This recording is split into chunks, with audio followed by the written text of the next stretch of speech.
Le rejet, ce mot court mais puissant, qui éveille une tempête d'émotions.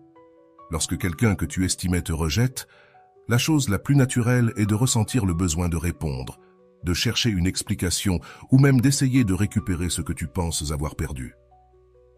Mais, et si je te disais que ton silence pourrait être ton arme la plus puissante? Cette vidéo explore comment le silence, cette réponse stoïque face au rejet, n'est pas seulement un outil de dignité, mais aussi une leçon transformante pour toi et, curieusement, pour ceux qui ont décidé de te rejeter. Dans ce contenu, nous allons plonger dans la philosophie stoïque appliquée aux relations humaines et comment ton choix de garder le silence après le rejet peut devenir une déclaration de force intérieure qui a un impact tant sur toi que sur l'autre personne. Prépare-toi à comprendre pourquoi, en ne disant rien, tu dis tout.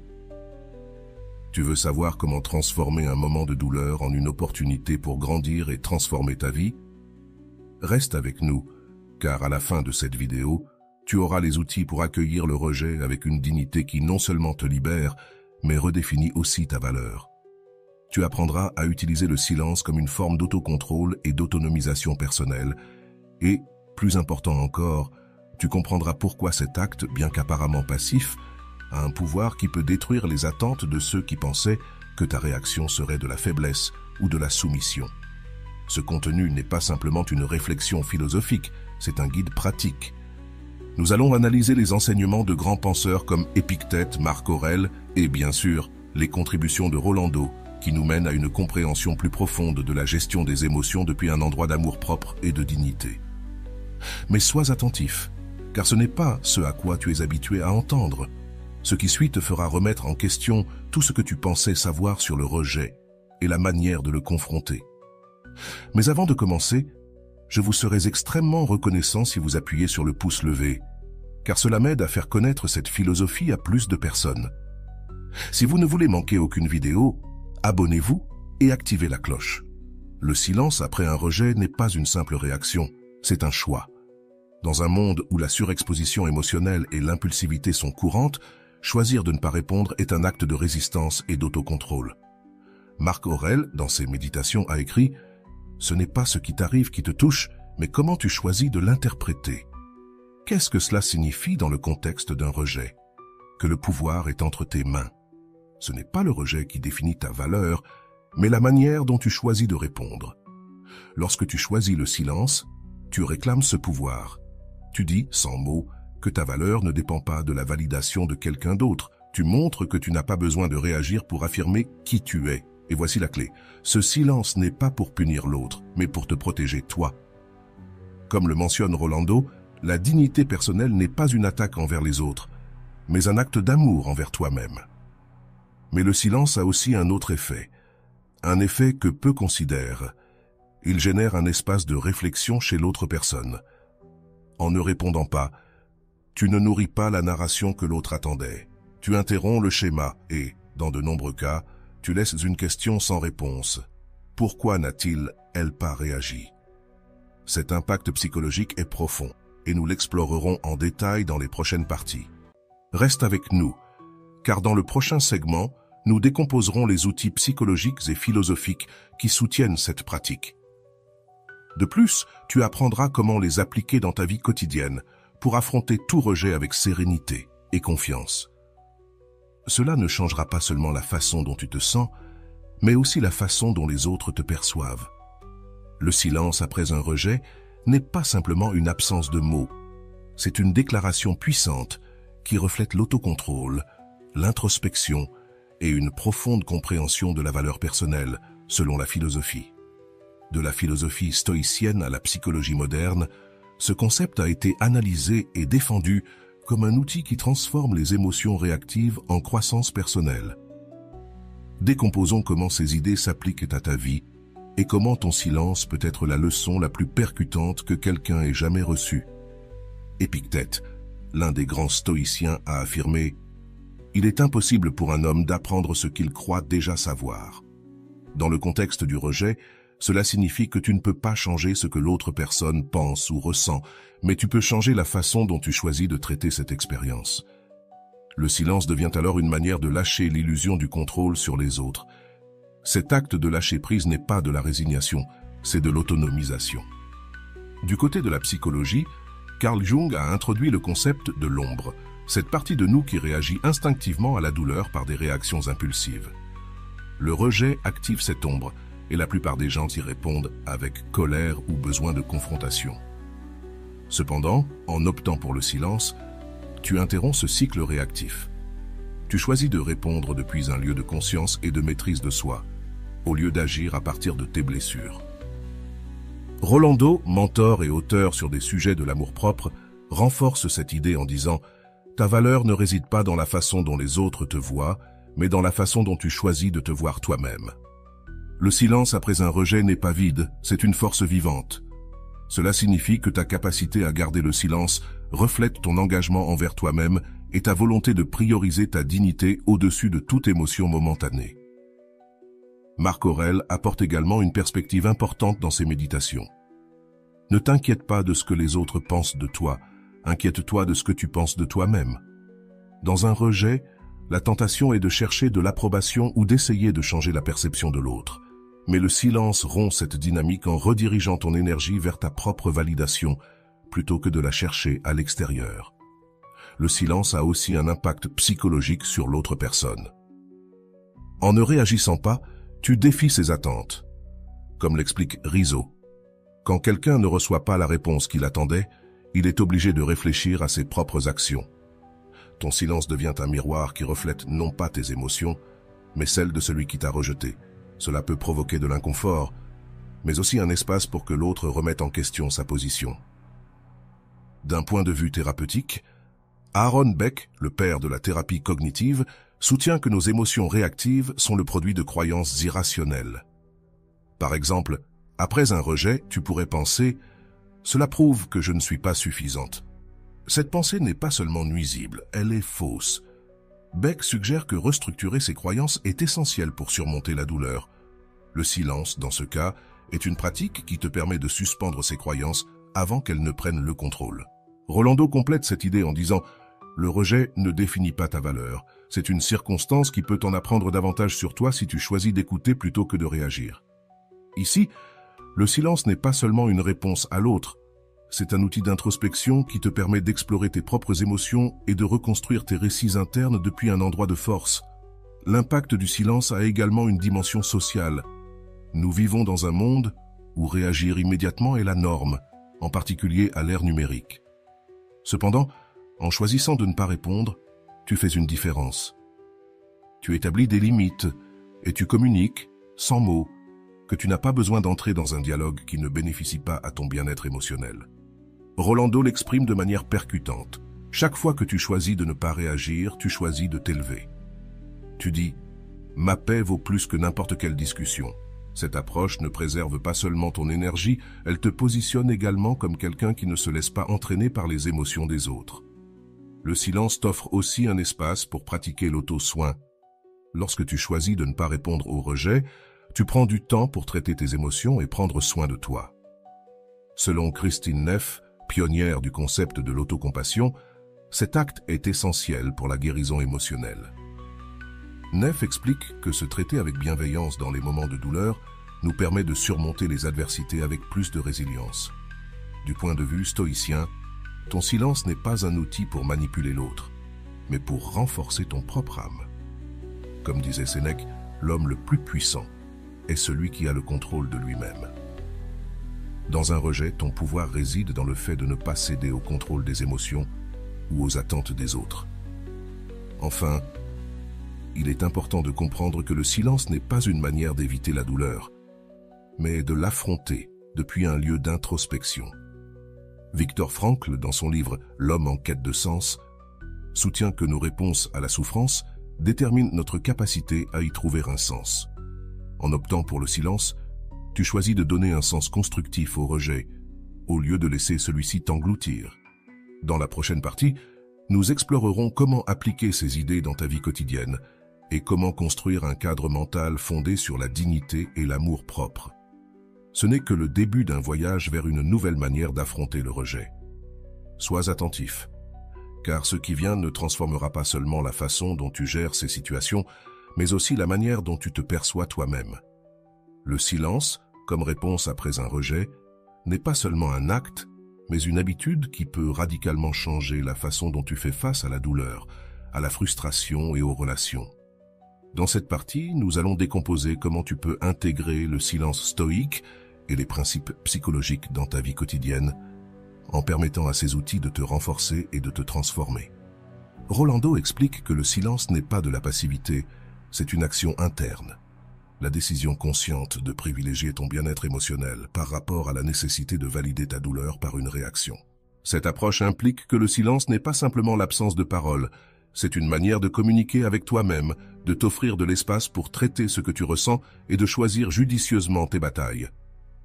La première application du silence commence par une pause. Lorsque tu expérimentes le rejet, ton instinct peut être de répondre immédiatement, que ce soit pour te défendre ou pour chercher des réponses. Cependant, comme le mentionnent Rolando et Marc Aurèle, la pause est ta meilleure alliée. Avant de répondre, demande-toi si ta réaction contribue à ta paix intérieure. Si ce n'est pas le cas, garde le silence, dit Rolando. Cet acte de t'arrêter te donne le pouvoir de décider comment tu veux procéder.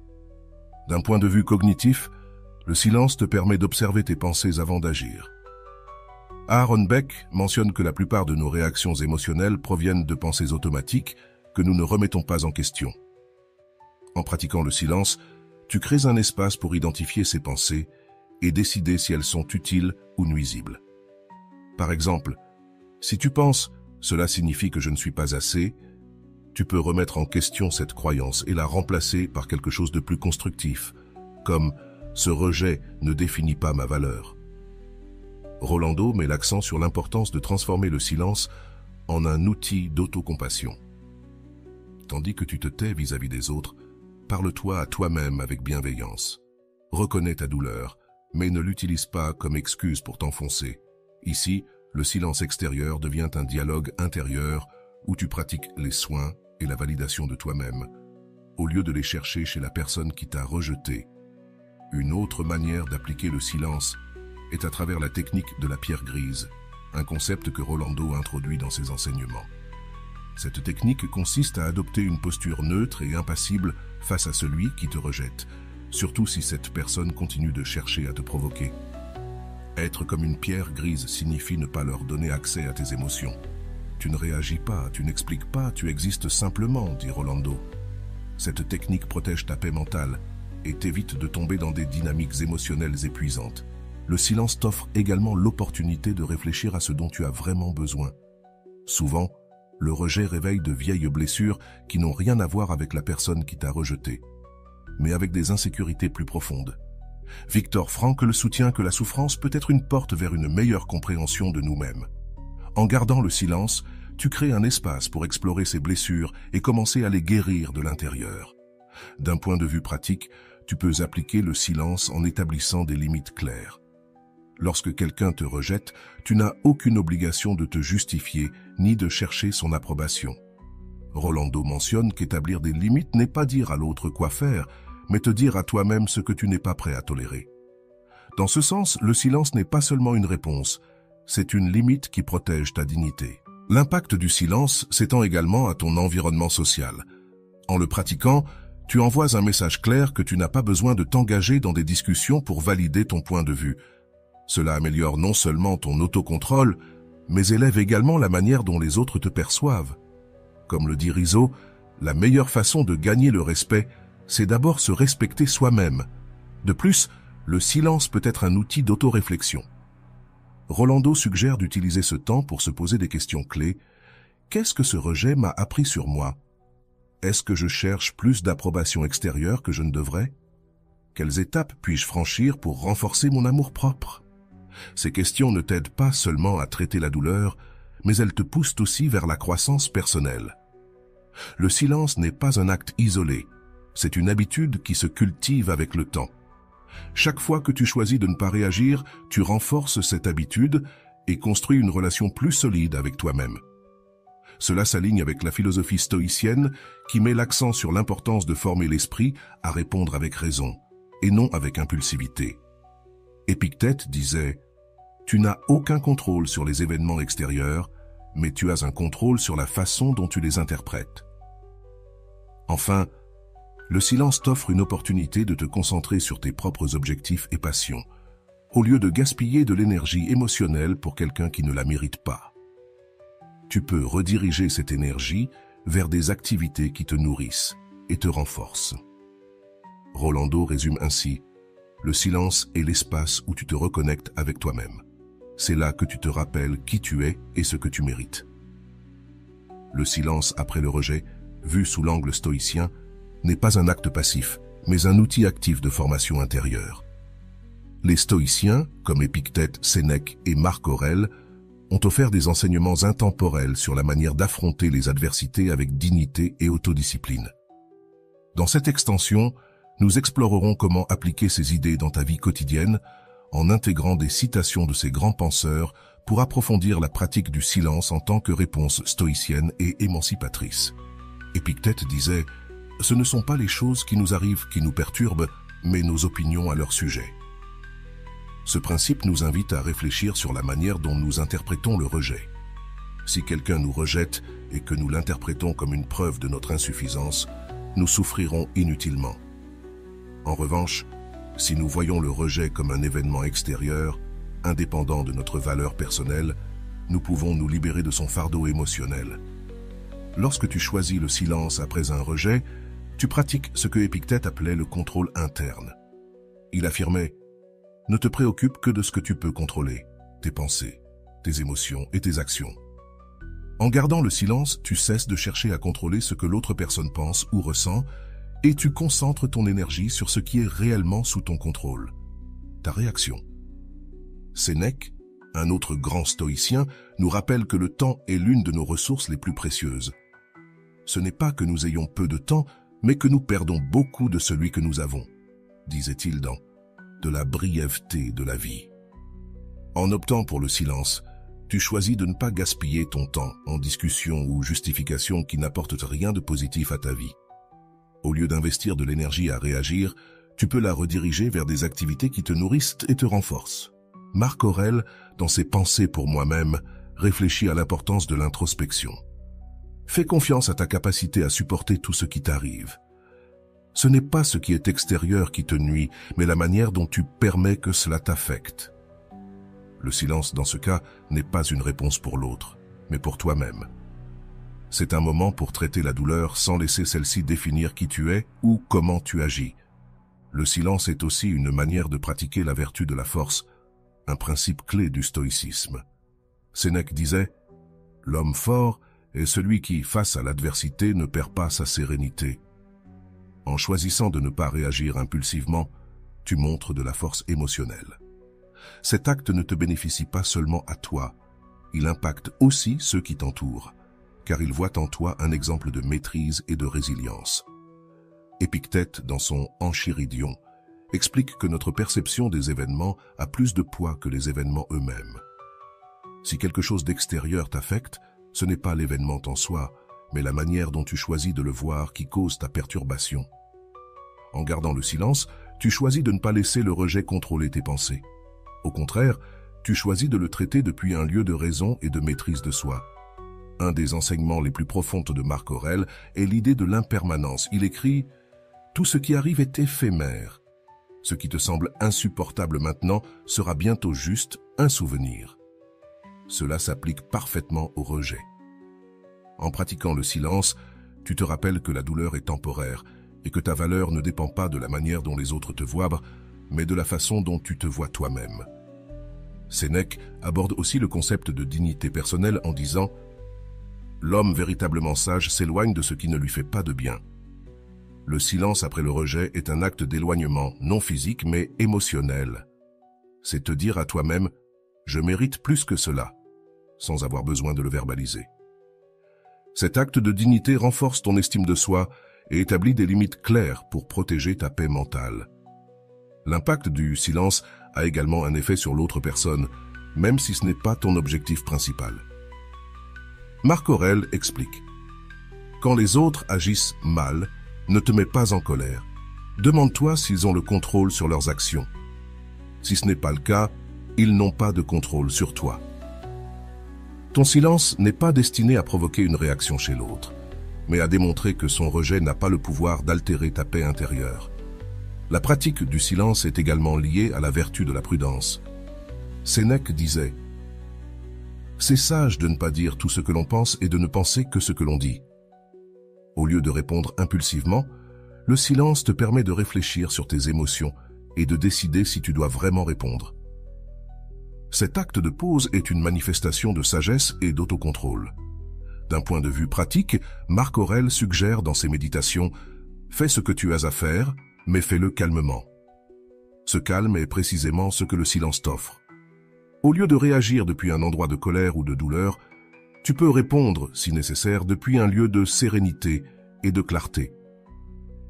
Épictète nous rappelle aussi que l'homme qui est maître de lui-même est plus puissant que celui qui conquiert des villes. Lorsque tu pratiques le silence après un rejet, tu es en train de conquérir ton propre monde intérieur. Cet acte d'autocontrôle t'empower, démontrant que tu n'as pas besoin de la validation extérieure pour te sentir complet. Le silence après un rejet, dans la perspective stoïque, n'est pas simplement une absence de mots. C'est une pratique intentionnelle qui reflète l'autocontrôle, la force émotionnelle et la dignité personnelle. Cet outil repose sur des principes universels de la philosophie stoïque qui transcendent le temps et le contexte, offrant un cadre puissant pour faire face au rejet avec sérénité et objectif. Épictète, l'un des principaux représentants du stoïcisme, affirmait « La liberté ne réside pas dans l'évitement de la douleur, mais dans le fait de ne pas la laisser nous contrôler. » Cela signifie que le rejet en soi n'a pas le pouvoir de te blesser, à moins que tu lui en donnes la permission. En gardant le silence, tu exerces ta liberté émotionnelle, choisissant de ne pas réagir de manière impulsive et à la place de prioriser ta paix intérieure. Sénèque, dans son ouvrage « Lettres à Lucilius », écrivait « Rien n'est plus honorable qu'un esprit tranquille. » Le silence, en ce sens, n'est pas un signe de faiblesse, mais de force. C'est la démonstration que, bien que le rejet puisse générer des émotions intenses, tu peux garder ton calme et ta dignité face à ces adversités. Cette tranquillité est la base pour prendre des décisions sages et ne pas tomber dans des réactions impulsives qui pourraient empirer la situation. Marc Aurèle, dans ses méditations, réfléchit à l'importance d'agir selon tes valeurs internes et non en fonction des provocations extérieures. Souviens-toi que les autres ont leur propre chemin et toi le tien. Ne laisse pas le comportement des autres te détourner du tien. Quand quelqu'un te rejette, ton silence communique que ses actions n'altèrent pas ton chemin. C'est un rappel que ta valeur ne dépend pas de ses mains, mais de ta perception de toi-même. Le silence stoïque a aussi une dimension d'introspection et de connaissance de soi. Épictète conseillait « D'abord, apprends qui tu es, puis rends ta vie conforme à cela. » Garder le silence après un rejet t'offre l'espace nécessaire pour réfléchir à ce que tu veux réellement et à ce que tu mérites. Cela te permet d'évaluer si cette relation ou situation était alignée avec ton véritable moi ou si le rejet est en réalité une opportunité pour réajuster tes priorités. Sénèque soulignait l'importance de ne pas gaspiller de temps et d'énergie sur ce que tu ne peux pas changer. Le sage ne s'inquiète pas de ce qui est hors de son contrôle, mais de la manière dont il y répond. En gardant le silence, tu appliques ce principe en choisissant de ne pas investir ton énergie émotionnelle dans le changement de la perception ou des actions de l'autre personne. Tu réserves cette énergie pour des choses réellement sous ton contrôle, comme ton bien-être et ton développement personnel. Marc Aurèle parlait aussi de l'impermanence comme un rappel pour ne pas s'accrocher aux émotions passagères. Tout ce qui arrive est transitoire. La douleur que tu ressens aujourd'hui sera un souvenir demain. Le silence, dans ce contexte, devient une manière de maintenir la sérénité et de se rappeler que rien ne dure éternellement. Reconnaître que le rejet est simplement un événement temporaire dans ta vie et non un reflet permanent de ta valeur te permet de traiter la douleur sans t'y accrocher en la laissant partir quand le moment sera venu. Sophia ferma la porte de son appartement avec un lourd soupir. L'écho des paroles de Samuel résonnait encore dans son esprit. « Je ne cherche rien de sérieux avec toi. Je ne veux pas que tu continues à avoir des espoirs. » Il l'avait dit avec froideur, comme si chaque mot n'était destiné qu'à briser quelque chose en elle. Alors qu'elle glissait lentement contre le mur, elle sentit les larmes jaillir sans permission. Mais avec la tristesse apparut autre chose, une sensation de vide, profondément enfouie quelque part en elle, une étincelle d'indignation. Marcella, sa meilleure amie, l'appela plus tard dans la soirée. « Que s'est-il passé ?»« Tu as parlé à Samuel ?» demanda Marcella, devinant déjà la réponse. « Oui, je l'ai fait. Il m'a rejeté. »« Il a dit qu'il n'avait jamais vu cela comme quelque chose de sérieux, » répondit Sophie à la voix tremblante. Elle ne voulait pas s'effondrer. « Et après tout ce que tu as fait pour lui ?» Marcella ne pouvait contenir son indignation. « Oui, mais je ne veux pas en parler. Maintenant, j'ai juste besoin de réfléchir, » répondit Sophia. Elle raccrocha, sachant que Marcella voulait juste la soutenir, mais elle ne pouvait plus supporter d'entendre les mêmes phrases de toujours. « Il ne te mérite pas » ou « Tu es trop bien pour lui ». Ces mots, bien qu'ils soient bien intentionnés, ne comblèrent pas le vide qu'elle ressentait. Elle alluma alors son ordinateur portable et commença à chercher quelque chose qui pourrait lui apporter de la clarté. C'est alors qu'elle trouva une vidéo intitulée « Le silence après le rejet ».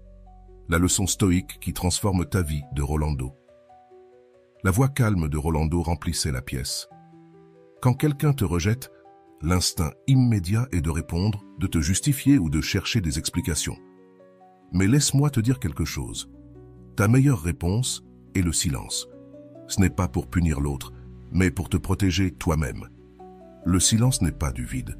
C'est un acte de force. Sophia resta figée. Elle n'avait jamais pensé au silence comme à une réponse active. Jusqu'à ce moment-là, elle avait toujours cru que se taire était céder, abandonner la bataille, mais les paroles de Rolando résonnaient en elle. Elle décida de continuer à regarder. Le silence est une pause qui te permet de te retrouver avec toi-même. C'est un espace pour réfléchir, pour te demander si cette personne était vraiment ce dont tu avais besoin ou si elle n'était qu'un reflet de tes propres insécurités. Elle ferma la vidéo, s'allongea sur son lit et regarda le plafond. « Et si j'essayais ?» pensa-t-elle. « Que se passerait-il si pour une fois je décidais de ne pas me justifier, de ne pas m'expliquer, de ne rien demander ?» Elle n'avait pas toutes les réponses, mais quelque chose dans ses paroles la poussa à essayer. Elle décida de ne pas contacter Samuel, de ne pas lui envoyer un dernier message ni chercher une dernière conversation. Pour la première fois, elle allait garder le silence. Les jours suivants ne furent pas faciles. Chaque fois que son téléphone sonnait, son cœur s'accélérait, espérant que ce soit Samuel. Mais ce n'était pas le cas. Au lieu de lui écrire, Sophia commença à noter dans un journal ce qu'elle ressentait. Une nuit, elle écrit « Pourquoi suis-je si affectée par quelqu'un qui clairement ne me valorise pas ? Pourquoi ai-je l'impression que j'ai besoin de son approbation pour être bien avec moi-même ?» Ces questions la dérangèrent, mais elles commencèrent aussi à lui ouvrir les yeux. Lors de l'une de ces nuits, Marcella l'appela de nouveau. « Tu lui as dit quelque chose ?» demanda-t-elle avec curiosité. « Non, je ne l'ai pas fait et je ne le ferai pas. » « Pourquoi tu ne veux pas clarifier les choses ?» Marcella était confuse. « Il n'y a rien à clarifier. Il a déjà montré comment il se sent. Maintenant, c'est à moi de montrer comment je me sens avec moi-même, et ça commence par le silence. » Pour la première fois, les paroles de Sophia sonnèrent fermes, même pour elle-même. Au fil des jours, Sophia commença à remarquer quelque chose de curieux. Bien que la douleur soit toujours là, elle commença aussi à ressentir une étrange sensation de paix en ne cherchant pas à contacter Samuel. Elle ne nourrissait pas son anxiété ni ne prolongeait sa souffrance. Elle se rendit compte que, bien que le rejet fasse mal, sa réaction était la seule chose qu'elle pouvait contrôler. Cela lui rappela une autre phrase de la vidéo de Rolando. « Le rejet ne définit pas ta valeur. C'est une circonstance, pas une condamnation. Mais la manière dont tu réponds au rejet définit la façon dont tu te perçois. » Un après-midi, alors qu'elle se promenait dans le parc, elle reçoit un message inattendu venant de Samuel. « Comment ça va?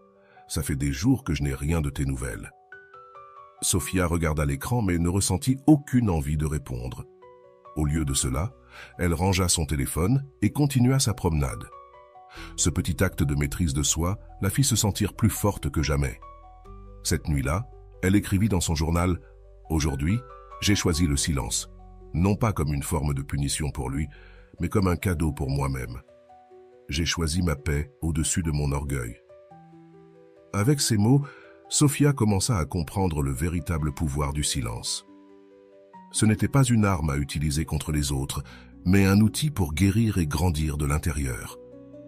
Dans la prochaine partie, nous explorerons comment Sophia approfondit sa pratique du silence et comment ce geste commence à transformer non seulement sa perception d'elle-même, mais aussi la dynamique avec Samuel. Les jours devinrent des semaines, et Sophia resta ferme dans sa décision de garder le silence. Bien qu'au début, cela ait été un acte conscient, avec le temps, cela se transforma en quelque chose de plus naturel, presque instinctif. Samuel avait envoyé quelques messages supplémentaires. Aucun n'était particulièrement significatif, mais Sophia les ignora. Ce n'était pas une tactique pour le manipuler, mais un rappel pour elle-même que sa valeur ne dépendait pas de son attention. Lors d'une de ces nuits tranquilles, en feuilletant son journal, Sophia se souvint de ce que Rolando avait dit dans une autre de ses vidéos. Quand tu gardes le silence, tu laisses l'autre personne affronter ses propres actions. Tu ne remplis pas le vide avec des explications ni des justifications. Ce vide, bien que gênant, est nécessaire pour la croissance. Cela résonna profondément en elle. Il ne s'agissait pas seulement de Samuel affrontant le vide, mais aussi de Sophia affrontant le sien. Cette nuit-là, elle écrivit « Le silence n'est pas pour lui, il est pour moi. C'est mon espace pour me reconstruire, pour comprendre ce que je veux vraiment et ce que je mérite. » Pendant ce temps, Samuel commença à remarquer quelque chose d'étrange. Les réponses qu'il attendait n'arrivaient jamais, et le schéma auquel il était habitué était brisé. Un après-midi, alors qu'il parlait avec un ami, il mentionna « Je ne sais pas ce qui se passe avec Sophia. Elle était toujours si attentive, si disponible, et maintenant elle ne répond plus. Peut-être qu'elle est fatiguée, suggéra son ami. Peut-être qu'elle a finalement compris que tu n'es pas intéressé, dit un autre. Je ne sais pas, c'est bizarre. Je n'aurais jamais pensé qu'elle se laisserait juste aller comme ça. Samuel ressentait un mélange de confusion et de curiosité, des émotions auxquelles il ne s'attendait pas. Sophia, de son côté, commença à remplir son temps avec des activités qui la nourrissaient émotionnellement. Elle reprit ses cours de yoga qu'elle avait abandonnés quelques mois auparavant et s'inscrivit à un atelier d'écriture créative. Ces activités ne lui offraient pas seulement une distraction saine, mais lui rappelaient aussi qui elle était en dehors de la relation avec Samuel. Un après-midi, après son cours de yoga, Sophia reçoit une nouvelle notification sur son téléphone. C'était un message de Samuel. « On peut parler. Je sens que les choses sont devenues bizarres entre nous. » Sophia lut le message plusieurs fois, mais ne ressentit pas la même urgence qu'auparavant. Au lieu de répondre immédiatement, elle respira profondément et se souvint d'une autre phrase de Rolando. « Tout ne mérite pas une réponse. Demande-toi, est-ce que cela apporte la paix ou le conflit dans ta vie? Si la réponse est le conflit, alors le silence reste la meilleure option. » Elle décida de ne pas répondre. Samuel avait déjà clairement exprimé ses intentions avant, et elle ne ressentait pas le besoin de rouvrir une conversation qui la ramènerait à la douleur.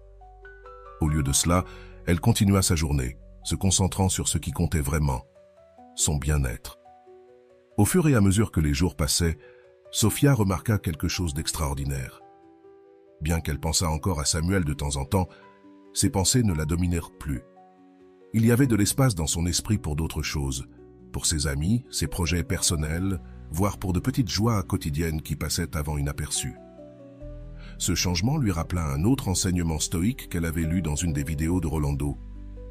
Le véritable pouvoir ne réside pas dans le contrôle des autres, mais dans le contrôle de soi-même. Cette leçon devint son mantra. Chaque fois qu'elle ressentait la tentation de répondre ou de chercher Samuel, elle se répétait « Je ne perds rien en choisissant ma paix ». Elle commençait à ressentir l'impact du silence de Sophia. Ce qui avait initialement été du déconcertement se transformait désormais en une gêne plus profonde. Lors d'une conversation avec Marcella, qui était aussi son amie, Samuel demanda « Sophia t'a-t-elle dit quelque chose à propos de moi ?»« Non, elle n'a rien dit. Mais je pense que c'est cela qui devrait le plus te préoccuper, pas la réponse, » répondit Marcella. Cela laissa Samuel dans le silence. C'était vrai. Le fait que Sophia ne parle pas de lui ni ne cherche à clore le chapitre en disait bien plus que n'importe quel mot. Pendant ce temps, Sophia commença à remarquer des changements en elle. Elle n'avait plus besoin de parler de Samuel avec Marcella ni avec personne d'autre. Son histoire avec lui n'était plus au centre de sa vie, mais juste un chapitre du passé. Ce changement lui apporta une tranquillité qu'elle n'avait jamais expérimentée auparavant. Un jour, alors qu'elle se promenait dans le parc, elle reçut un autre message de Samuel. « Sophia, j'ai vraiment besoin de te parler. Je veux arranger les choses. » Cette fois, Sophia ne ressentit même pas la tentation de répondre. Elle regarda le message, sourit pour elle-même et continua sa promenade. Elle savait que son silence n'était pas une punition pour Samuel, mais un acte d'amour-propre. Elle avait appris que toutes les conversations ne méritent pas d'être tenues, et que parfois, le silence est la réponse la plus puissante. Ce soir-là, elle écrivit dans son journal « Je ne suis plus la même personne qui a commencé ce voyage. Mon silence m'a appris plus que n'importe quel mot n'aurait pu m'apporter. Il m'a montré que ma paix vaut plus que n'importe quelle relation qui me prive de tranquillité. » L'impact du silence de Sophia ne transforma pas seulement sa relation avec Samuel, mais aussi sa relation avec elle-même. Dans la prochaine partie, nous verrons comment ce processus arrive à sa conclusion, menant Sophia vers un endroit de libération complète et de redécouverte personnelle. La journée commença comme n'importe quelle autre pour Sophia. Elle se leva tôt, prépara son café et s'assit près de la fenêtre pendant que la lumière du soleil éclairait doucement son appartement. Cependant, il y avait quelque chose de différent dans sa routine. En feuilletant les pages de son journal, elle se rendit compte qu'il y avait des semaines qu'elle n'avait pas écrit à propos de Samuel. Son silence avait fait plus que l'éloigner. Il lui avait permis de se reconnecter avec elle-même de manière qu'elle ne croyait pas possible. Le message de Samuel restait sans réponse, mais cela n'importait plus. Sophia n'avait pas besoin de réponse ni d'explication. Elle avait appris à vivre sans elle. À la place, elle avait rempli sa vie d'activités et de personnes qui la faisaient réellement se sentir valorisée. Ce matin-là, alors qu'elle préparait son sac pour son atelier d'écriture, elle reçut un appel inattendu. C'était Samuel. Elle regarda le téléphone pendant quelques secondes, se souvint des mots de Rolando. « Toutes les portes ne méritent pas d'être rouvertes. Demande-toi, cette conversation va-t-elle me conduire à la paix ou m'en éloigner ?» Elle décida de ne pas répondre. Elle rangea son téléphone dans son sac et sortit. Son temps et son énergie n'étaient plus disponibles pour ceux qui n'avaient pas su les apprécier. Lors de l'atelier, Sophia partagea un de ses écrits, une réflexion sur la manière dont le silence l'avait transformée. Elle parla de comment elle avait appris à s'arrêter, à observer ses pensées et à prioriser sa paix au lieu de la nécessité d'être comprise. L'un de ses camarades, intrigué, lui demanda « Comment as-tu réussi à garder ce silence ? Moi, je ne pourrais pas. » Ce n'était pas facile, admit Sophia, mais c'était nécessaire. Ce n'était pas pour lui, c'était pour moi. C'était ma façon de me dire que je mérite plus que ce que je recevais. Ce moment fut révélateur. Pour la première fois, Sophia ne parlait pas de son processus comme d'une expérience douloureuse, mais comme d'une victoire.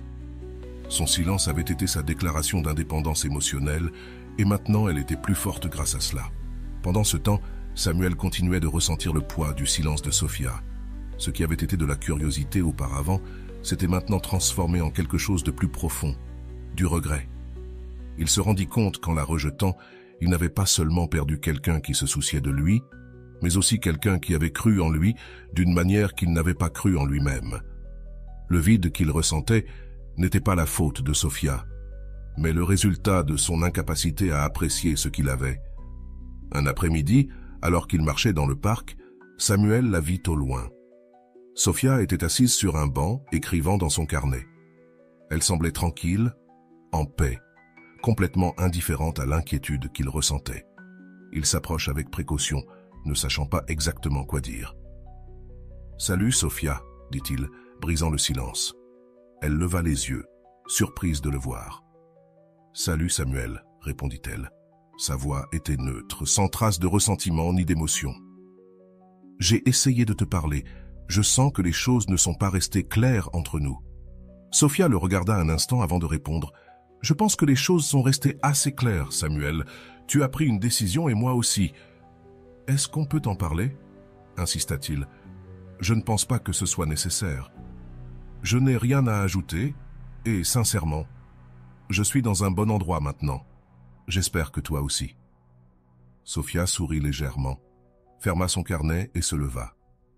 Samuel resta là, la regardant s'éloigner. Il n'y avait pas de ressentiment dans ses paroles, juste une sérénité qui le déconcertait. Pour la première fois, il comprit ce que signifiait réellement son silence. Ce n'était pas du désintérêt, c'était de l'amour propre. Ce soir-là, Sophia rentra chez elle, se sentant plus légère.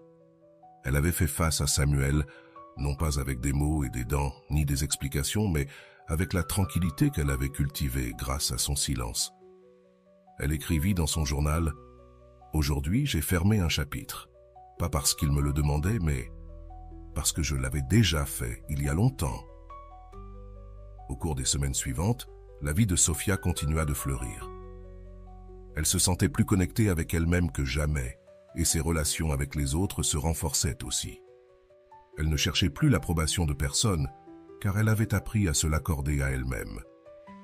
Un jour, alors qu'elle organisait son bureau, elle trouva une note avec une citation de Marc Aurèle qu'elle avait écrite au début de son processus. « Le bonheur de ta vie dépend de la qualité de tes pensées. » Elle sourit en réalisant combien sa perspective avait changé. Son bonheur ne dépendait plus des autres, il dépendait de la façon dont elle choisissait de vivre chaque moment. Le silence de Sophia n'avait pas seulement transformé sa relation avec Samuel, mais aussi avec elle-même.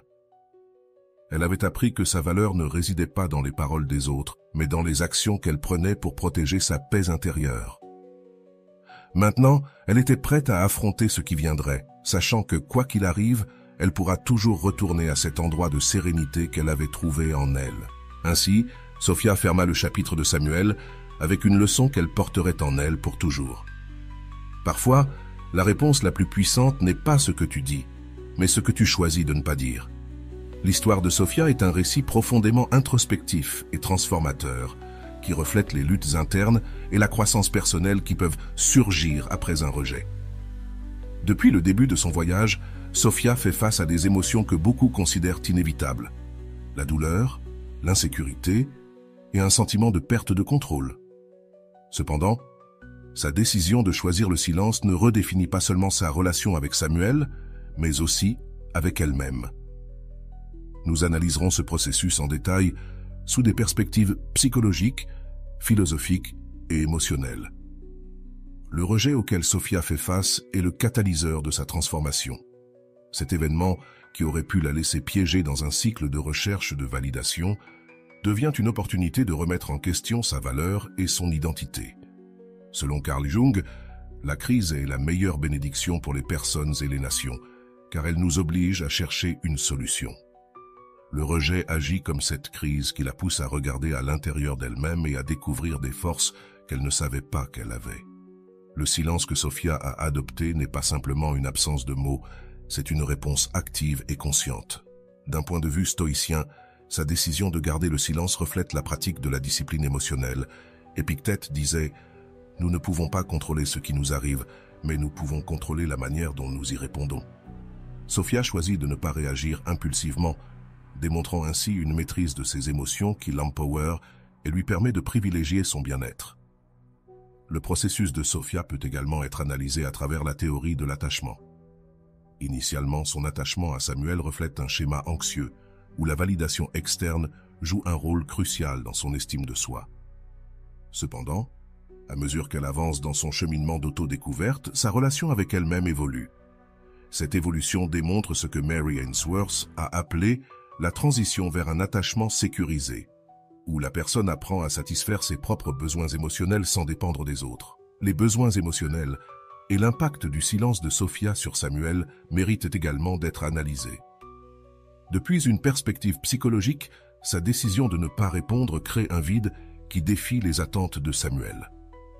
Aaron Beck explique que, lorsqu'un modèle familial est interrompu, les personnes sont contraintes de réévaluer leurs propres actions et croyances. Le silence de Sophia ne protège pas seulement son père, mais oblige aussi Samuel à confronter son propre comportement et les conséquences de ses décisions. Le journal que Sophia utilise pour traiter ses émotions est un outil crucial dans sa transformation. Selon des recherches sur l'écriture expressive, ce type de pratique aide les individus à organiser leurs pensées, réduire le stress et gagner en clarté émotionnelle. En écrivant sur ses expériences, Sophia ne se contente pas de traiter sa douleur. Elle établit aussi une narration qui l'empower et la libère du contrôle émotionnel que Samuel exerçait sur elle. La réponse de Samuel au silence de Sophia reflète une dynamique intéressante. Son intérêt croissant et son regret ne sont pas nécessairement des signes d'amour, mais plutôt d'ego blessé et de confusion. Cela montre comment le rejet des attentes peut déclencher une introspection chez ceux qui sont habitués à avoir le contrôle. Cependant, Sophia ne se laisse pas influencer par cette dynamique, ce qui démontre une croissance émotionnelle significative. Le moment où Sophia choisit de ne pas répondre au message de Samuel représente un tournant. D'un point de vue cognitif, cet acte montre qu'elle a restructuré ses pensées automatiques, remplaçant des croyances comme « j'ai besoin qu'il me valorise, par ma valeur ne dépend pas de lui ». Ce changement reflète le concept d'auto-efficacité d'Al-Bandura, où Sophia prend le contrôle de sa vie et devient l'auteur de sa propre narration. La rencontre finale entre Sophia et Samuel est un autre moment clé. Sa réponse calme et neutre montre qu'elle a intégré les enseignements du silence. Marc Aurèle disait « Ne laisse pas le comportement des autres voler ta paix ». Sophia incarne ce principe en se confrontant à Samuel depuis un endroit de sérénité, démontrant que sa paix n'est plus en jeu.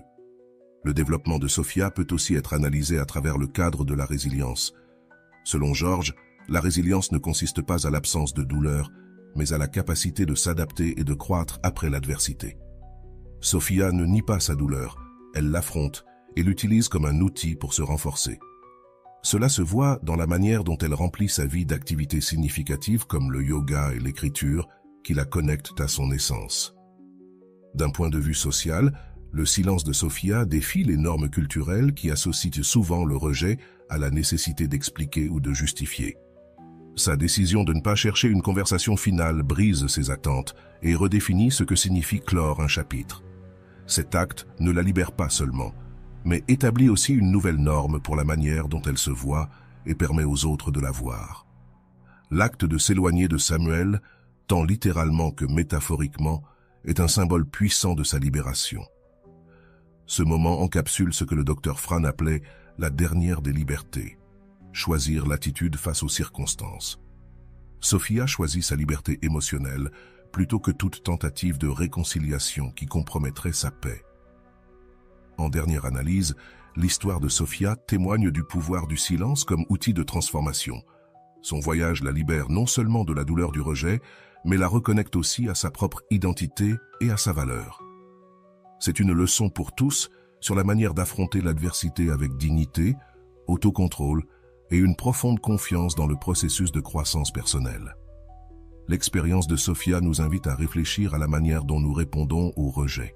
Choisissons-nous de réagir impulsivement ou nous donnons-nous l'espace pour traiter et grandir? Son histoire démontre que le silence n'est ni un vide ni une passivité, mais une déclaration de force qui peut changer non seulement la manière dont nous nous voyons, mais aussi la façon dont nous faisons face au monde. Que signifie pour vous le silence en période de rejet? Le percevez-vous comme un outil de force ou comme un signe de faiblesse?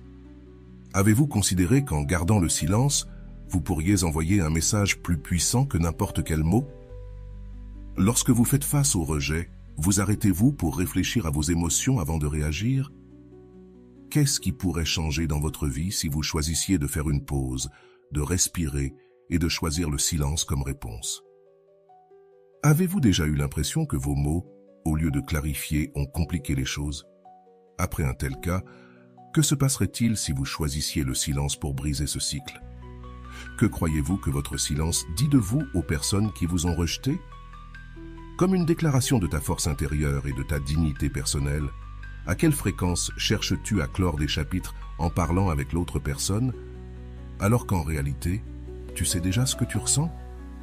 Qu'est-ce qui t'empêche de les clore toi-même sans cette conversation? Si ta valeur ne dépendait pas des paroles ou des actions d'une autre personne, qu'est-ce qui changerait dans la manière dont tu te perçois? Comment cela affecterait-il ta décision de réagir ou de garder le silence? Combien de temps et d'énergie as-tu investi dans des personnes qui n'étaient pas alignées avec ta valeur? Qu'est-ce que tu pourrais gagner si tu investissais ce temps en toi-même? Est-il difficile pour toi d'accepter le rejet sans chercher des explications ou des validations? Comment crois-tu que ta vie changerait si tu acceptais que tu n'as pas besoin de ces réponses pour avancer? Que pourrais-tu découvrir sur toi-même si tu choisissais le silence comme outil d'introspection et de connaissance de soi? Comment te sens-tu vis-à-vis de l'idée de fixer des limites émotionnelles? Le silence pourrait-il être une limite claire et respectueuse que tu établis avec toi-même et avec les autres? Quelles activités ou passions pourrais-tu redécouvrir si tu choisissais de rediriger ton énergie après un rejet vers ta propre croissance? Comment crois-tu que les personnes autour de toi réagiraient si tu commençais à prioriser ta paix intérieure plutôt que de ressentir le besoin de t'expliquer ou de te justifier? Si quelqu'un te rejetait aujourd'hui, quelles émotions aimerais-tu ressentir à ce sujet dans un mois? Crois-tu que le silence pourrait t'aider à atteindre cette paix? Quelles leçons pourrais-tu apprendre sur toi-même si tu décidais de ne pas répondre au rejet par des mots, mais par des actions orientées vers ton bien-être? Es-tu prêt à lâcher la nécessité d'être compris par les autres et à la remplacer par la compréhension de ta propre valeur? Quel pas pourrais-tu faire aujourd'hui pour pratiquer le silence comme outil de soin de soi et de dignité personnelle? Et voilà, j'espère que vous avez trouvé beaucoup de valeur dans cette vidéo. Merci d'être resté jusqu'à la fin de cette vidéo, j'adore quand vous faites ça. Si vous en voulez plus, vous pouvez écrire en commentaire « J'en veux encore plus ». J'espère vous revoir dans une autre vidéo.